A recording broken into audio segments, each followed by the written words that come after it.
જયરાજ આહિર છે એમને પણ એવું કાયદાનું ભાન કરાવો કે એ કાયદામાં રહે તો ફાયદામાં રહે અને વરઘોડો નીકળવો જોઈએ કે ભાઈ વરઘોડો તો નીકળશે એનો, પણ આમાં તો થોડુંક વિચારવા જેવું છે.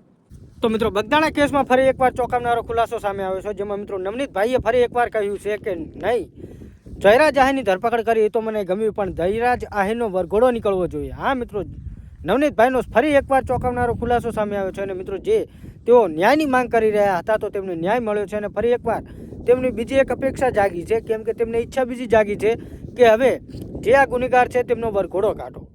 હા તો મિત્રો, જે બગદાણા કેસમાં સૌથી મોટો ખુલાસો બહાર આવ્યો હતો કે જયરાજ આહિરની ધરપકડ કરવામાં આવી છે અને મિત્રો નવનીતભાઈને ન્યાય મળ્યો છે, પણ મિત્રો નવનીતભાઈ હવે એવું કહેવા માગે છે કે જે આ ઘટના પાછળ જે બન્યા છે અને જે લોકોના તમે વરઘોડા કાઢતા હતા ગુનેગારોના, તો મારે પણ જયરાજ આહિરનો વરઘોડો નીકળતો જોવો છે.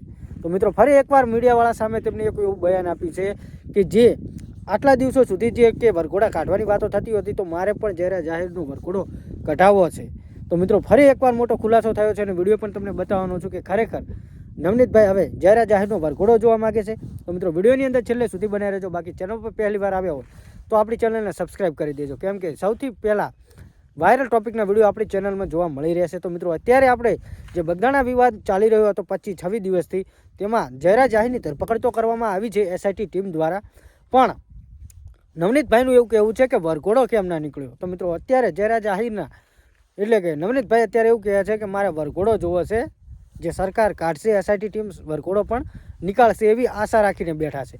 કેમ કે મિત્રો જે બગદાણાની અંદર જે સોશિયલ મીડિયાની અંદર ઘણા સમયથી વિવાદ ચાલી રહ્યો હતો, જેમાં ન્યાય નહોતો મળતો, પણ મિત્રો હવે ખરેખર ન્યાય મળ્યો છે, તો હવે વરઘોડો કાઢવાની વાત આવી છે. અને મિત્રો એવું પણ કહે છે કે આ કેસની અંદર જે આ ઘટનાની અંદર જેટલા પણ લોકો હતા, જેટલા પણ લોકો અંદર સામેલ હતા, એ બધા લોકો સાથે કાર્યવાહી થાય અને બધાને જેટલા પણ હોય એટલા બધાને ધરપકડ કરાવો. તો મિત્રો હવે ખરેખર લાગે છે કે ફરી એકવાર માયાભાઈ આહિરનું નામ પણ જોડાવા જઈ રહ્યું છે, કેમ કે મિત્રો એમના દીકરાએ જે આ કર્યું છે ત્યારબાદ એમના દીકરાની તો ધરપકડ થઈ ગઈ છે, પણ હવે એવું કહેવા માગે છે કે આની અંદર માયાભાઈ આહિર પણ હતા, કેમ કે માયાભાઈ આહિરને ખબર હતી છતાં પણ આ કેમ ચૂપ રાખ્યું. અને મિત્રો ખરેખર વાતો સાચી છે, કેમ કે અત્યાર સુધી તો તે લોકો એમ કહેતા હતા કે સબૂત લાવો, અને જ્યારે એસઆઈટી ટીમ દ્વારા સબૂત એકઠા કરવામાં આવે અને જ્યારે એમને એસઆઈટી ટીમે પૂછપરછ કરી ત્યારબાદ તેમની ધરપકડ થઈ છે.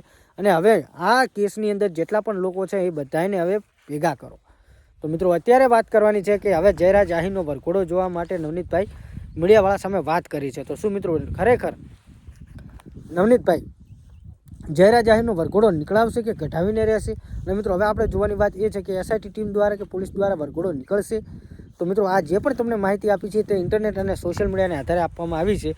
આપણે ટ્રેન્ડિંગ ન્યૂઝ ગુજરાતી આ ચેનલની વિડીયોની પુષ્ટિ કરતું નથી. અને મિત્રો અત્યારે જે વિડીયો વાયરલ થઈ રહ્યો છે તેમનો વરઘોડા વિશેનો, એ વિડીયો જોઈને આ વિશે તમે શું કહેવા માગો છો કમેન્ટ કરજો. બાકી અત્યારે જે નવનીતભાઈ બોલ્યા છે એ વિડીયો જુઓ.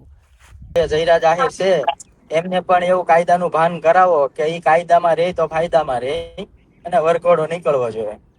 પોલિટિક્સ પાવર હોય, પૈસાનો પાવર હોય, તો બાકી નાના માણસો હોય તો આપણે પૂરેપૂરું ભરોસાથી કહી દઈએ કે ભાઈ વરઘોડો તો નીકળશે એનો, પણ